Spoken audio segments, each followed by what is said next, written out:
미확인 비행체 빗발. 적들의 도발적인 군사적 망동이 끈질길수록 우리의 대응은 더욱 철저하며 더욱 무자비할 것이라는 우리의 명백한 대답으로 되며, 이는 곧 앞으로도 트팀없는 우리 무력의 행동 원칙, 행동 방향으로 된다.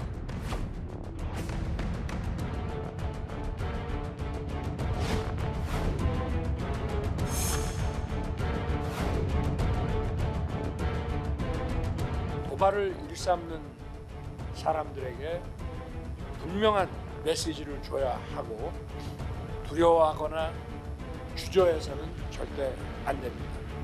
확고한 응징과 모범만이 우리 자유에 대한 공격과 도발을 억제할 수 있습니다.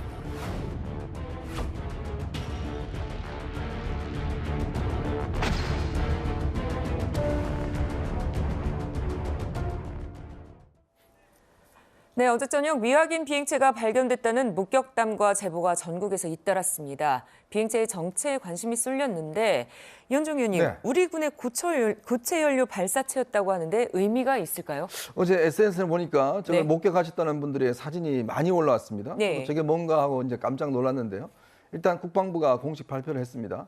일단 이 고체 연료를 위한 발사체의 시험에 성공했다. 이렇게 이제 태안에서 발사에 성공했다. 이렇게 이제 이야기를 하고 있습니다. 네. 우리나라가 이 한미 사거리 이 협의에 따라서 우리의 미사일 발사 이 거리가 그동안 상당히 제한돼 왔었거든요. 네. 그래서 그동안 4차에 걸쳐서 이것들이 이제 연장이 됐는데, 지난 2021년에 이 사거리 협정이 이제 완전히 폐기가 됐습니다. 네. 즉 우리가 이 사거리 어떤 발사나 이런 탄두 중량이나 이런 것들에 대해서 이제 제한을 더 이상 미국이 안 받게 됐거든요. 왜 그러냐면 이게 1979년도에 이제 미국이 우리의 어떤 면에서 좀 견제를 한다라고 측면에서 이 우리나라 미사일 발사에 대한 사거리나 탄두 중량을 계속 제한해 왔습니다. 네. 그러다가 이제 이게 이제 풀린 건데요.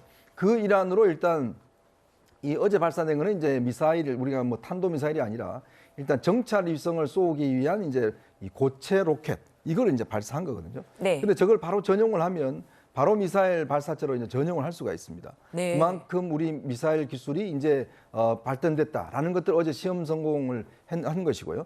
이제 그런 것들을 이제 어제 보여준 것인데, 아마 많은 분들이 이제 예고 없이 저렇게 발사하다 보니까 혹시 그 뭐 북한에서 온 거 아니냐라는 걱정들을 그렇죠. 하셨는데, 네. 일단은 우리 당국이 일단 이제 극비리에 일단 발사를 했고, 발사 즉시 이것이 우리의 어떤 발사체 성공했다라고 이제 발표를 한 상황입니다. 네. 그런데 모양이 상당히 특이합니다. 보시면요, 길게 꼬리가 잡혀 있고요. 또 우리가 생각하는 UFO와도 다르고요. 생김새의 의미가 뭘지 저희가 전문가로부터 들어봤습니다.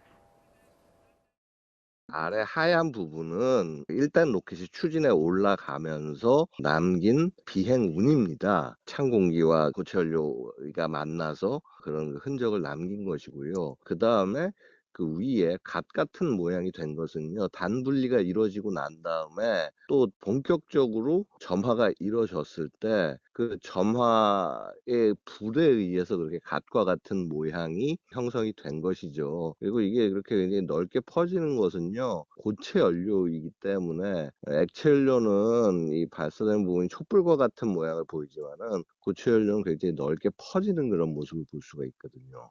그래서 이러한 모양이 형성된 겁니다.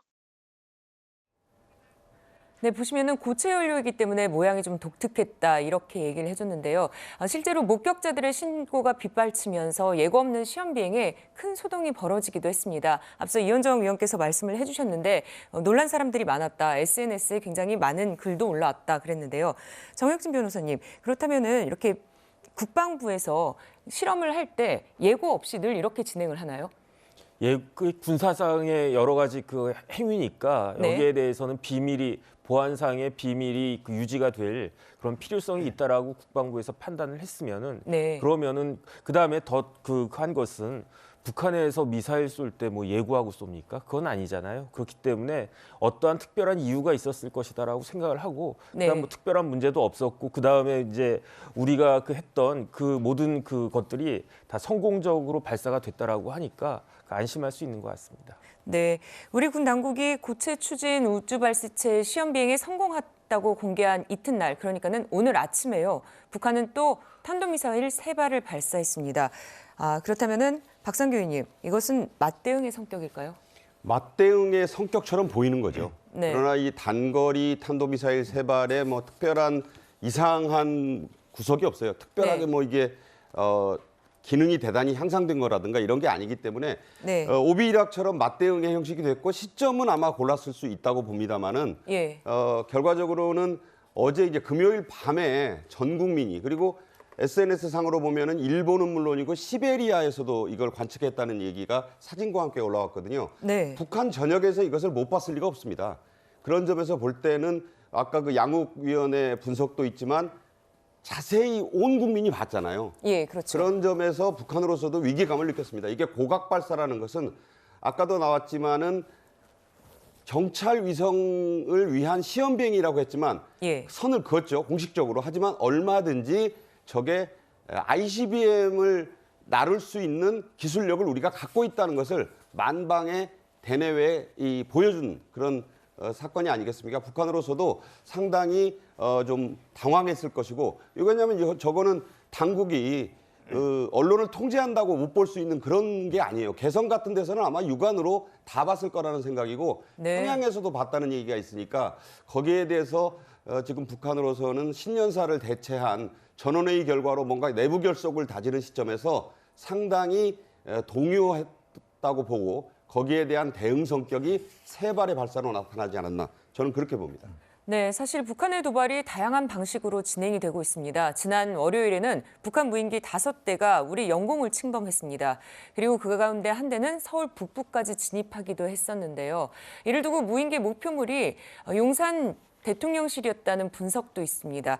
최진봉 교수님, 그렇다면 왜 무인기를 보냈는지 목표가 뭐였을까요? 아무래도 이제 무인기 자체에는 특별히 네. 뭐 무기라든지 폭탄이 장착되어 있지 않은 상태에서 카메라만 장착된 걸로 보여져요. 물론 우리가 네. 지금 하나도 그 잡지를 못했기 때문에 추락을 시키거나 그래서 어떤 내용들이 포함되어 있는지는 모르지만 네. 지금 상황으로 보면 그렇게 됐을 가능성이 높다고 보는데, 그렇다고 하면 우리 이 나라의 뭐 구체적인 군사 시설이라든지 아니면 안보 관련된 시설이라든지 주요 시설에 대한 촬영이 있지 않았을까 하는 추측을 하는 거죠. 그래서 지금 김병주 의원 같은 경우에는 그 용산 대통령실을 촬영하기 위해서 온 게 아닐까 이렇게 지금 얘기를 하고 있는 건데, 국방부는 좀 다른 얘기를 하고 있어서 네. 그건 뭐 서로 의견이 좀 다른 상황이에요. 다만 그럼에도 불구하고 5대나 되는 무인기가 우리나라 상공을 최소 5시간에서 7시간 사이를 돌아다녔으니까 그 사이에 예. 다양한 형태의 영상이나 비디오나 아니면 사진 촬영했을 가능성이 있어요. 그래서 그걸 가지고서 아마 이제 북한 입장에서는 우리나라의 주요 시설에 대한 정보들을 입수하는 데 도움이 되지 않겠습니까? 그런 점에서 무인기를 파견한 게 아닌가. 또는 또 하나는 이런 점도 있는 것 같아요. 네. 무인기에 대처하는 우리의 능력을 파악해 보려는 시도도 있지 않았나. 이 2가지 정도가 아마 이유가 아니었을까 이렇게 분석이 됩니다. 네. 그렇다면은 용산까지 진입을 했을지도 굉장히 궁금한데요. 이현정 의원님, 이게 또 의원실마다 또 다른 얘기도 하고 있습니다. 제가 알고 있기로는 이제 우리나라의 대통령실하고 국방부하고 네. 다른 나머지 지역하고는 조금 다르게 대비를 하고 있는 것 같습니다. 예. 예전에 아마 청와대 쪽에 근처에 무인기가 한번 왔던 적이 있어요. 네. 그때 굉장히 청와대가 이 문제에 대한 심각성을 해서 청와대를 어떤 면에서 방어할 수 있는 그 시스템을 일단은 장착한 걸로 알고 있습니다. 네. 현재도 아마 뭐 이거는 군사적인 비밀이라서 저도 잘 모르는데 어쨌건 국방부와 대통령실은 다른 데와는 달리 특수한 시설로 일단 경계가 되는 거. 왜냐하면 저희가 비행 금지 구역이거든요. 예. 그러니까 비행 그렇죠. 금지 구역에서 비행에 들어오는 것에 대해서 감지할 수 있는 그런 능력이 있는 그 기계를 운영하고 있는 걸로 알고 있습니다. 네. 그래서 이제 국방부도 자신 있게 용산 쪽은 오지 않았다. 아마 이제 먼 곳에서 이제 용산을 촬영할 수는 있겠지만 네. 용산 상공에서 대통령실이나 국방부를 직접적으로 찍을 수는 없을 것이다. 이렇게 이야기를 하고 있는 거거든요. 그런 면에서 아마 국방부의 설명이 저는 뭐 일리가 있다는 생각이 들고, 예. 특히 아마 저는 이제 이 북한이 이번에 무인기를 보낸 거는 원래 4대는 강화도 쪽으로 넘어갔지 않습니까? 네, 그렇죠. 근데 한 대만 이제 들어왔거든요. 저는 이게 어떤 뭐랄까요, 그 페인트 모션이라고 그럴까요? 그러니까 4대 쪽에 관심을 쏟게 하고 한 개는 안정적으로 와서 네. 이제 관찰하고 돌아가는 뭐 그러한 이제 전술을 쓴 것 같은데, 이거는 여러 가지 이제 군사적으로 이런 노림수도 있겠지만 또 한편으로 보면 정치적인 노림수도 저는 있다고 봅니다. 네. 왜냐하면 지금 이 무인기가 온 이후에 뭐 대단히 지금 국내 정치적으로 논란이 많지 않습니까? 지금 예. 뭐 야당은 또 여당을 공격하고 그렇죠. 대통령을 공격하고 또 뭐 국회는 국회대로 이거 가지고 지금 쟁점이 되고 있고 어떤 면에서 보면 북한이 이제 여러 가지 우리 국내의 어떤 여러 이슈들, 즉 뭐 이재명 대표 사법 처리 문제나 등등 여러 가지 이슈가 있는 상황에서 또 한 번의 어떤 면에서 보면 또 이슈가 될 만한 거리들을 던져서 국내 정치적인 혼란 또 남남 갈등 뭐 그런 것도 유발하기 위한 목적도 있는 것이 아닌가 저는 그렇게 보고 있습니다. 네, 말씀하신 것처럼 뭐 안보에는 여야가 따로 없다는 말이 있지만은 국회에서는 내 탓 공방이 이어졌습니다. 야당은 현 정권 그리고 여당은 전 정권을 비판하고 있습니다. 지난 2017년부터 전혀 이런 UAV 드론에 대한 대응 노력과 이런 훈련 또 전력 구축이 제대로 되지 않고 훈련을 아주 전무했다고 하는 것을 보면 참 이런 북한의 선의와 군사 합의에만 의존한 대북 정책이 얼마나 위험한 것인지 우리 국민들께서 잘 보셨을 거라고 생각합니다. 사과는커녕 적반하장격으로 전임 정부 탓만 또 늘어놓고 있습니다. NSC를 여는 것이 아니라 한가롭게 만찬을 연 정부입니다. 입이 열 개라도 할 말이 있는지 묻고 싶습니다. 문재인 정권은 모든 한미연합훈련을 취소해서 한미동맹을 훼손했고 9.19 군사합의로 오히려 우리 군의 손발을 묶는 국방자해를 했던 것입니다. 궁극적으로는 문재인 정권의 이러한 자해적 국방정책에서 비롯된 것입니다. 안보에 실패한 것은 윤석열 정권입니다. 전 정부 탓을 아무리 해봐도 윤석열 정권의 안보 무능과 실패를 감출 수 없습니다. 북한 무인기가 국민 머리 위를 유린하던 7시간 동안 대통령이 뭘 했는지 밝히십시오. 네, 이런 상황에서 북한 무인기 영공 침범 후에 윤석열 대통령은 초강경 발언을 쏟아냈습니다. 민주당에서는 즉각 반발을 했는데요. 직접 들어보시죠. 북한 무인기가 영공을 침범하고 우리로서는 도저히 용납할 수 없는 그런 사건이 발생했습니다. 우리는 북한에게 도발에는 반드시 혹독한 대가가 따른다는 사실을 깨닫게 해야 합니다. 국군 통수권자로서의 최소한의 책임감도 느끼지 못한 발언입니다. 안보 참사 책임을 회피하자고 위기를 부채질하면 안 됩니다. 전쟁에 대비하고 전쟁을 준비해야 됩니다. 전쟁을 생각하지 않는, 전쟁을 대비하지 않는 군이라고 하는 것은 있을 수 없습니다. 우리가 평화를 얻기 위해서는 압도적으로 우월한 전쟁 준비를 해야 됩니다. 안보 무능 정권, 남탓 정권은 전쟁 불사를 외치는 철부지 행동을 하고 있습니다. 더 기막히는 일은 대통령 입에서 확전, 전쟁 이런 위험천만한 말폭탄들이 쏟아지고 있다는 것입니다. 네, 보면요. 대통령이 전쟁이란 단어를 굉장히 여러 번 언급하기도 했습니다. 그렇지만 또 민주당은 전혀 다른 안보관을 가지고 있는 것 같은데 박성규 의원께서는 어떻게 들으셨습니까? 저는 저 공방을 보면서 젤렌스키 우크라이나 대통령의 미국 방문 때 의회 연설이 있었는데 그때가 네. 성탄절을 앞두고 있는 시점이었고 지역구 활동이 미국에서도 뭐 상황할 것 없이 활발한데 거의 전원이 참석을 해서 기립박수를 여러 차례 보냈던 것이 생각이 나요. 또 하나는 네. 손자병법에 보면은 가장 최선은 비전이 구린 지병이 선지선자야 하다 이런 말이 있습니다. 싸우지 않고 이기는 것이 최선이다 이런 말인데 압도적 전력을 확보할 경우에는 적이 싸울 의지를 갖지 않는다 이런 뜻이거든요. 그러니까 무력을 통해서 서로 맞붙어 싸우는 것은 별로 좋은 것이 아니다 이런 뜻도 되는 그런 생각인데 저는 네. 전쟁이라는 단어를 뭐 많이 꺼냈다. 또 뭐 누구는 그런 것을 비판하고 이럴 수는 있습니다만은 안보를 두고서는 여야가 좀 한 목소리로 가면서 단호히 국민들의 생명과 안전에 대한 의지를 밝혀주는 것이 저는 좋지 않겠나 이런 생각을 했어요. 네, 최 교수님께서는 좀 민주당의 안보관을 어떻게 보시나요? 민주당의 안보관이 네. 크게 다르지 않다고 생각해요, 저는. 예. 그러니까 민주당의 안보관이 국민의힘의 안보관과 뭐가 다르겠어요.